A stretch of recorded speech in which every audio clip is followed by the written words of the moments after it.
What's up, guys? Ian here, coach of your Ladner Lanturn, bringing you guys our Season 10 draft analysis for NCL Zebstrika. So, last season, obviously, spoiler alert if you haven't watched any of my videos from last season, but we didn't have the exact ending that I would have wanted, of course.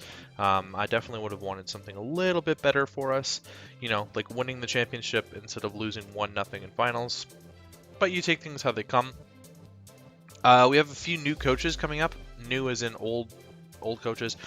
There are like 4 people who promoted from. Sorry, actually, I think there were like 6 people who promoted from Blitzel. There's a lot of turnover in Zebstrika this season.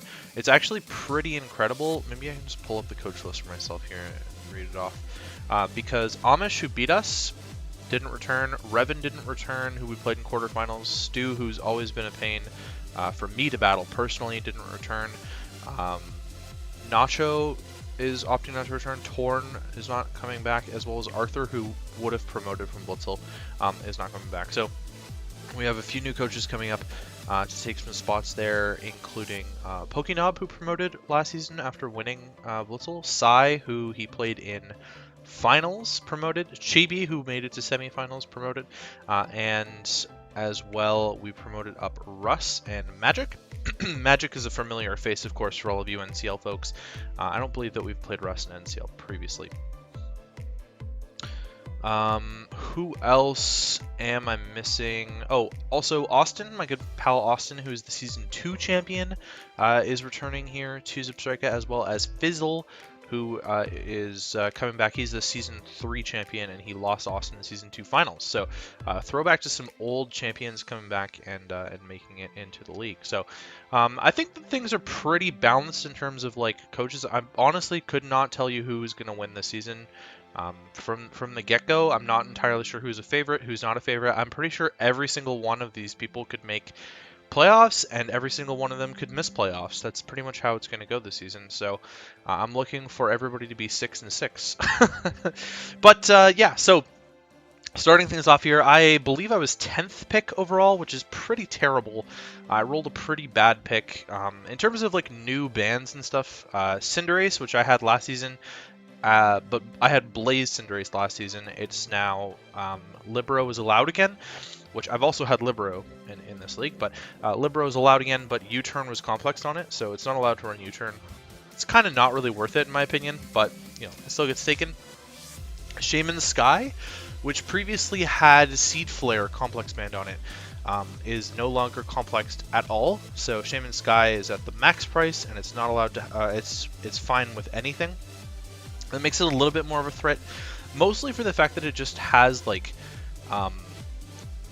more SPDF lowering potential with Seed Flare plus Serene Grace. I mean, it's not like realistically, Seed Flare isn't that much of a buff to it because it'll miss as much as the power gives you power, right? Like I think Energy Ball overall is just a better option on it, but that's just my personal opinion. What else do we have going on here? I don't think we like unbanned any. Oh yeah, actually, Zygarde 10% is allowed to run Power Construct, so that got taken. It's not the best mon in the world. I've seen it used in another league, and it's never had the opportunity to actually transform into Zygarde 100%. The fact that it's starting in Zygarde 10 base means that it doesn't actually have the bulk to be able to live the hits that it needs to get into Zygarde 100%. You know, sometimes you'll find that, oh, you know, it's got the speed to match up like that. But realistically, you need to build it as Zygarde 10 and not as Zygarde 100, which means you lose out on a lot of bulk when it's in Zygarde 100 form. The speed in Zygarde 100 is pretty irrelevant because it's base 85 speed, so when you're running that much investment when it's base 115 speed as Zygarde 10, it doesn't translate well when it transforms. Just taking a quick look through, I think that that's it. We are technically in a BDSP meta, but since BDSP like is its own separate meta, like Let's Go Pikachu and Eevee, we're just ignoring all of it. So just think of this as another Sword and Shield season. The usage tiers is still in effect, so a bunch of stuff moved up, a bunch of stuff didn't. And that's basically just how things are. So I guess let's start running through here. So with 10th overall pick, the pick that I wanted the most was Kieran Black. It got taken at 5th. I haven't used Kieran Black this entire generation, I think, but I really enjoyed it in Gen 7, and I'm curious to see how it fares for me with boots. But the primary thing that I was looking for with my first round pick, was a high tier breaker. So there weren't that many options realistically. I mean, Kieran Black's one of them. Cinderace would have been one of them potentially, but I didn't really like that complex. Excuse me, Kieran Black. Lando I, but I'm kind of bored of the Landos. Tapu Lele, but I'm kind of bored of Lele. So, and Zama Crowned, which got taken first overall. So the thing that I ended up going with was the last option, and that is Urshifu Single Strike. So I think Urshifu is a pretty solid Pokemon. For me personally, I think it fits my playstyle really well. It's like a run and gun sort of mon, just like hit something and get out, or get out after you like force a check in and then you can bring something else in, constantly getting momentum.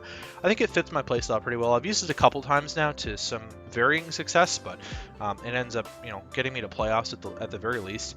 It's definitely like a choiced mon. You basically just want to run it like Scarf or Band every single week for the most part.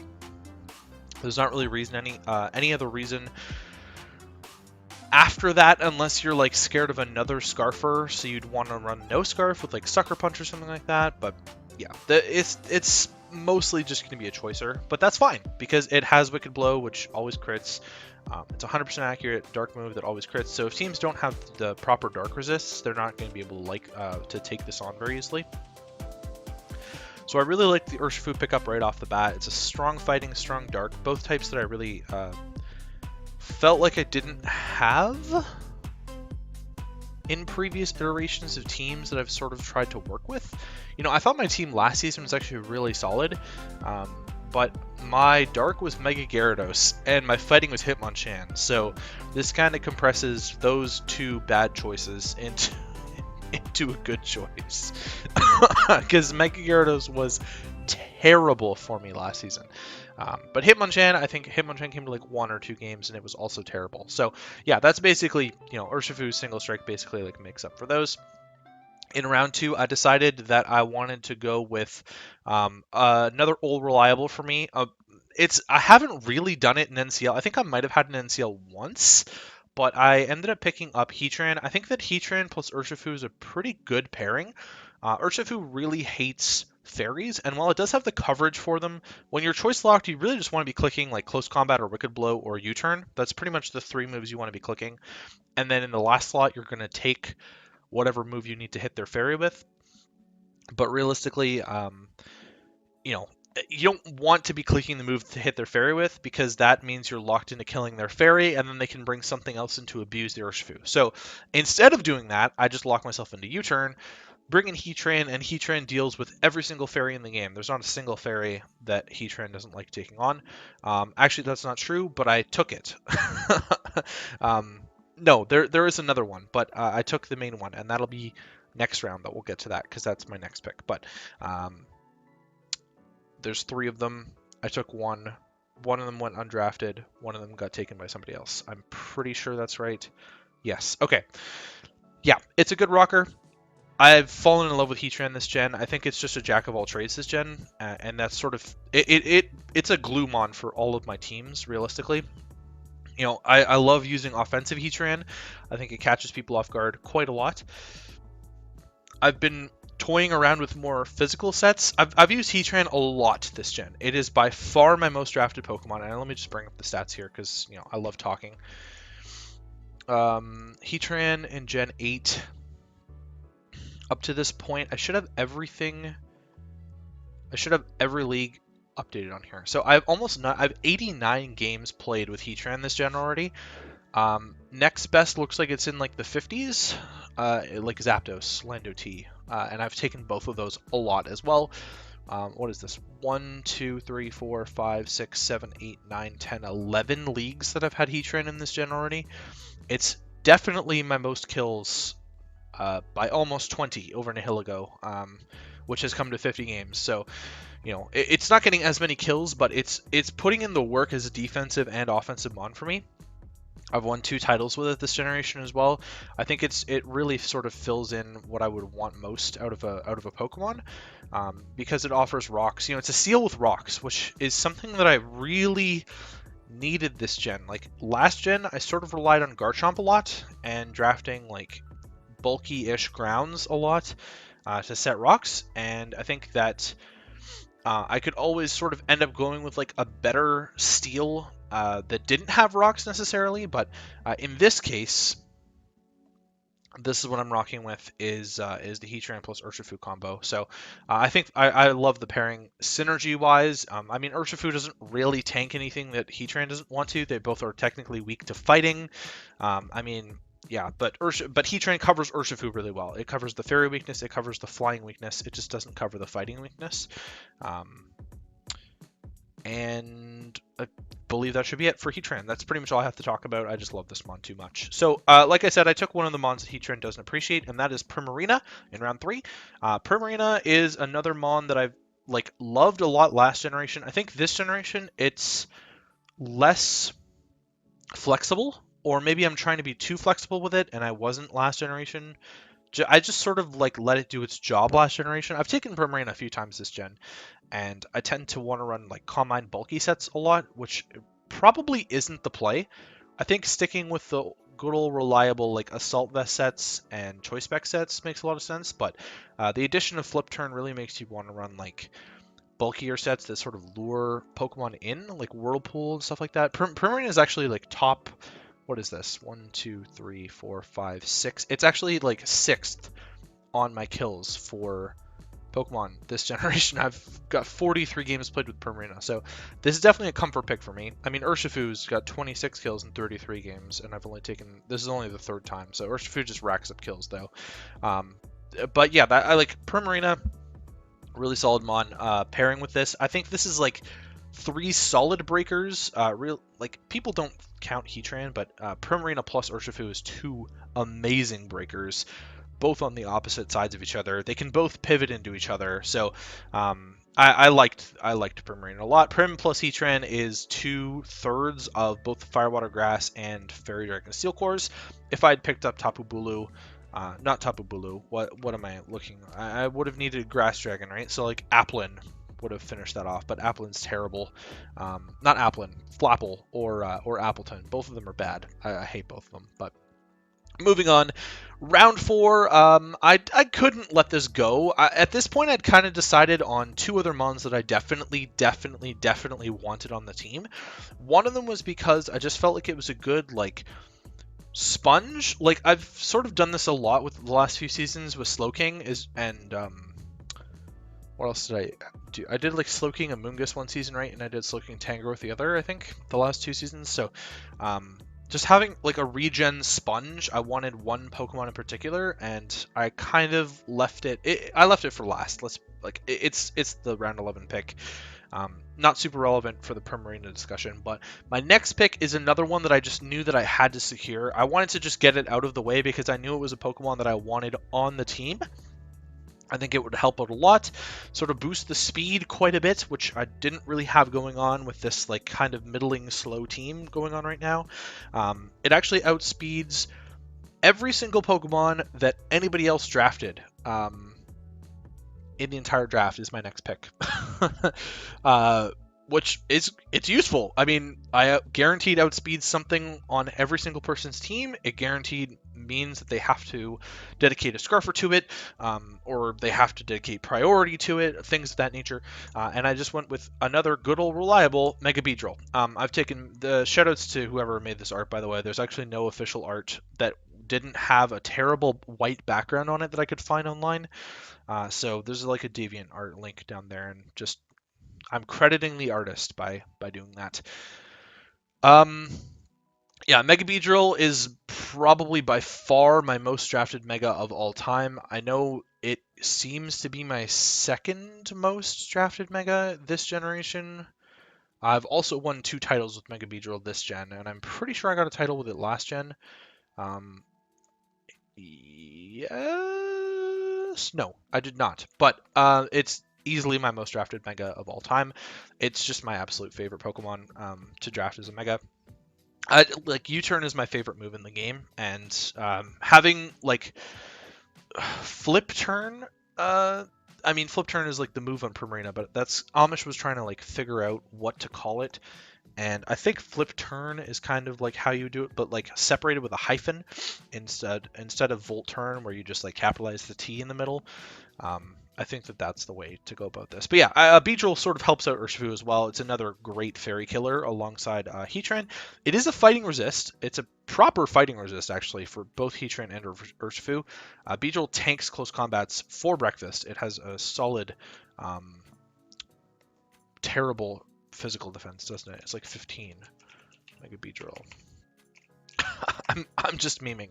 It does not have the stats to back that up. It'll just die to stuff anyways. No, it's 40 base defense. It's 40 base defense, but it's 4 times resisted. But most of the time you don't want to take the other move afterwards, right? So anyways, Beedrill, really solid offensive pivot. That's why I wanted it.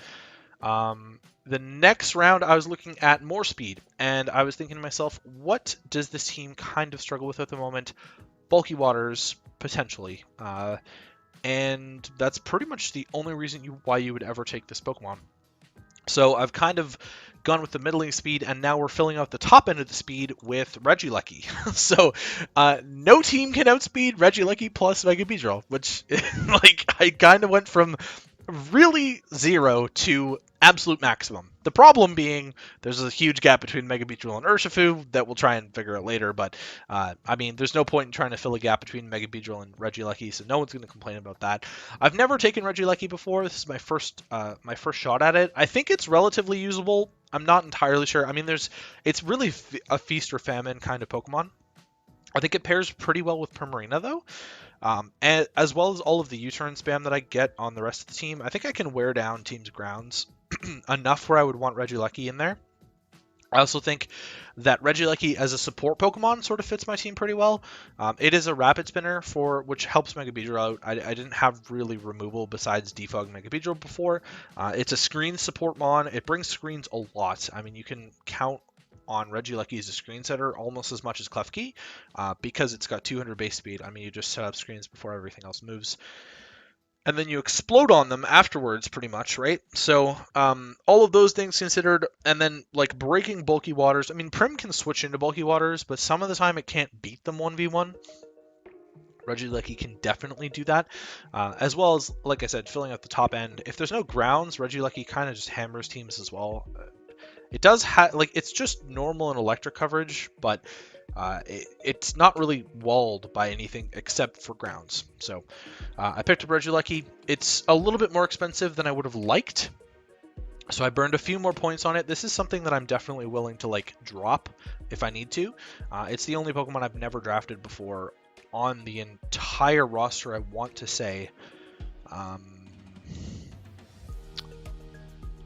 No, there's one other thing that I haven't drafted on the entire roster. But yeah, Regieleki is something that I'm willing to just toss out there if I really need to. But I think in prep, it's going to force a lot of people to prep for it, which is a big thing. Unfortunately, it doesn't synergize super well with Heatran in that regard. But I think most people would bring a ground type for Heatran in the first place. Round 6, I dipped into Tier 3 again, and I just picked up a Tier 3, sort of finished off a core here, filled in some of the speed gap between Urshifu and Mega Beedrill, and just a reliable bulky mon, which I've kind of been going on the more offensive side here. And we took Shaman. Shaman's another Gen 8 favorite of mine, which is weird because, like, it performs better with Hidden Power typically. I do find that in Gen 8 it's quite reliable, though, as just like a bulky switch into things. It's definitely a strong status sponge, which is another thing, right? Switching into Burns is very useful because then you just natural cure it off, or you're running like a Life Orb rest set, and then you just like swap out after you've rested. I like the versatility that Shaman brings to teams. I mean, physical Shaman is not really a thing. Like, the last time I really saw physical Shaman was like cheesing with it in like Gen 6 when it was kind of semi-viable with like SD Seed Bomb and stuff. I mean, like, that's like the OG Draft League days, like Season 5 and earlier GBA sort of stuff, but I like Shaman personally a lot. It doesn't really fill the gap between Urshifu and Mega Beedrill all that much, but it makes it a little more bearable. What it does do is if Urshifu was my fastest Pokemon, base 115, something like a Raikou could run Modest against me. It still can do that with Shaman, but it's going to be Modest max speed. Like, it's going to have no bulk going forward at all. Round 7, I dipped in and I picked up my bulky ground. So I've been focusing much more on offense, and now we're sort of digging into more of the defensive side of things. Like I said, Shaman, really good defensive Pokemon. It's a pure grass type, which you can't really ask better for. That sort of actually ties into Regieleki and whatnot.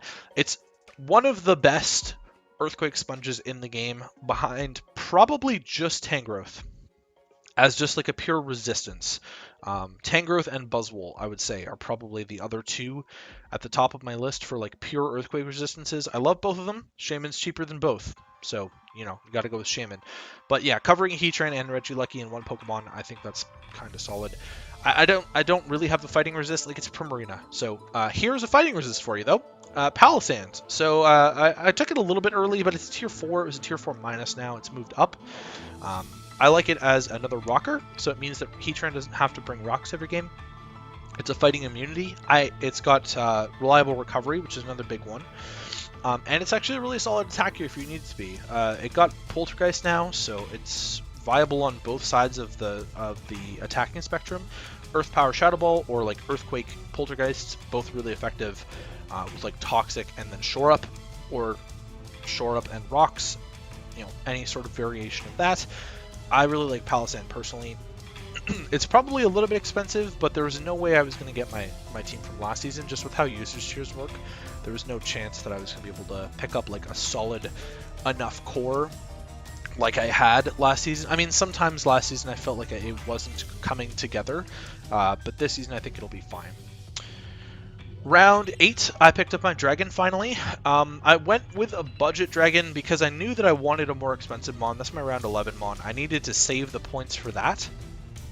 There's only so many dragons in the low tiers that are actually usable, and only so many defensive dragons in the low tiers. I mean, defensive dragons in general, you're not really going to find that many of, but I ended up picking up Druddigon, and the points should not be 1,000. It should be like 190. So that's a mistake on my end, but excuse that error. You saw 240 for Palisand. I believe Druddigon cost 50, so there you go. The math is simple. It's 190. Druddigon is another rock setter, which is really useful. It's a Rocky Helmet Rough Skin abuser like Ferrothorn, except it has arguably a better defensive typing than Ferrothorn. I mean, Ferrothorn has a really strong defensive typing being Steel, but Grass kind of takes away from that quite a bit. Druddigon just being Pure Dragon. Pure Dragon is solid enough against Electric, Water, Fire. That might be it. I don't know that it resists anything else, but it's fine. It's a good defensive typing. Pure Dragon is a fine defensive typing, and it offers some paralysis support to my team as well. So I had that with Regieleki. I believe with Regieleki it's Thunder Wave, but having Glare support for Urshifu I think really helps out a lot for banded sets, letting me just outspeed things naturally. And again, another rocker is really valuable here for me. It takes the burden off of Heatran. Druddigon can come offensive. I know Cade brought offensive Druddigon pretty much every single week last season with just Sheer Force Life Orb and just bashing things in the face. Perfectly viable, 120 attack stat, very viable as just an offensive mon. So it's one of those prep challenges where you kind of have to decide, am I going to prep for defensive Druddigon? Am I going to prep for offensive Druddigon? I mean, most matchups where you prep for defensive Druddigon, offensive will just tear you apart. So that's that. Round 9, I was challenged by Jay to pick this Pokemon. I did that in another league where he told me to take Taurus, and I did. I found it was a little bit harder to sort of budget for this in a tiered draft, but it ended up fitting the team quite nicely, so I went with it, and that is Scyther. Again, points are not supposed to be 1,000. Scyther is 40 points, so 150 points left. Let's roll with that there for you. Scyther is not a mon that I've taken all that often. I had it once in ABDL. I was like baffled that I had to make a nickname thing for Scyther, but it got a lot of hype after Heavy Duty Boots and Dual Wing Beat access, which I believe was Isle of Armor, I believe it came out in. And so people were like, oh my god, Scyther's the next best thing, right? So we moved it up to tier 4. It was fine. I think Nathan took it like round 2 or something in one of the seasons that he was playing, but it's not the best mon in the world. It's a flying, it's a ground immunity, so that's worth something to me at least. It's a solid Violate user if you're not going to get rocks set against you. I don't think that Scyther really warrants people to like bring rocks against me necessarily. I think Mega Beedrill does anyways, so take that as you will. So heavy duty boots is probably better, but it's another U-turner. It solves that base 115s running modest against me problem for the most part. I mean, I think Raikou could probably still run it, but there's other base 115s that would not want to because of Scyther being able to catch up to them if they were being modest. It's a solid physical setup Pokemon, so I think the screen support from Regieleki can make Scyther shine in some matchups. It's a tier 5. Take that as you will. I've always had this problem with tier 5s. I kind of overhype Golurk in my own head, and I think that Golurk's just like the next best thing. I was planning on taking Golurk, but then I went with Palossand instead, because Palossand offered me more defensive utility. It's only 10 points more expensive than Golurk, but that's a whole tier difference. And I liked the defensive utility that Palossand offered over the offensive power of Golurk in the end. But yeah, that's why I took Scyther, all of those reasons. Round 10, I took my last tier 5, which is just a tier 5, 30-point mon, and this sort of fills in the rest of that gap for me. It's a base 112 speed mon, so it kind of forces all of like the base 125 still, I believe, to run modest. Let me see. 355. Weavile, I think, caps out at like 349 for Adamant, so I mean, if it wants to, it would have to run Jolly for me. And that is Perugly. I actually saw Perugly put in work for Nacho at the end of the season. He brought it, and it got like 3 kills in, I want to say not a meme game, but it could have been a meme game. I don't know. It's a normal type. I didn't have a ghost immunity, so this is like a solid enough like Spectrier answer, kind of. It's fast. It's fast. It kind of hits hard. It's got U-turn too. There's not much you can really do with like a Perugly, and I had 30 points to spend, right? Like I'm saving up for my 120-point mon, which is a psychic, and it's a normal, and it filled the speed gap, so it's there. It's a tier 5, like I said, like with Scyther. It's gonna have matchups. It's not gonna come to every game. There's no chance of it coming to every game. In my mind, I have a good idea that it's probably gonna be Urshifu, Primarina, Heatran coming to most games. I would say probably at least 11 out of 12 is going to have those 3 on it, right? And then you got like Shaman, Mega Beedrill probably coming to a lot of those as well. Regieleki is probably going to come to a few of those. Druddigon's going to come to a few of those. Palossand's going to come to a few of those. But then the last mon should be the filler for the team. I wanted to grab this not for the Trick Room capabilities, but I do kind of have some Trick Room mode options on the team, but mostly because I just felt like it paired really solidly with the U-turn spam that my team has, and that is Reuniclus. So Reuniclus has been a mon that I've eyed for a while. It's one of those mons where you're like, can I really fit this? Like, I have other psychic options that sort of fit another bill for me, right? Like taking like a Necrozma or something where you want rocks on it, or like a Slowking. Like if I took like Slowking, I'm not going to take a Reuniclus, right? Because it's the same speed. My Slowking's already got regen and it's a psychic type, but Reuniclus is the solid fighting resist that I didn't have up to this point, outside of Scyther, but Scyther's fine. And Primarina is not the best physically defensive Pokemon in the world, I will admit.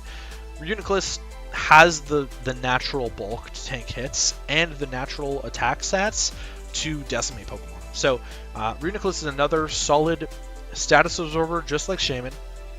Gives me Trick Room mode. It's a great special breaker alongside Primarina and Regieleki for that matter.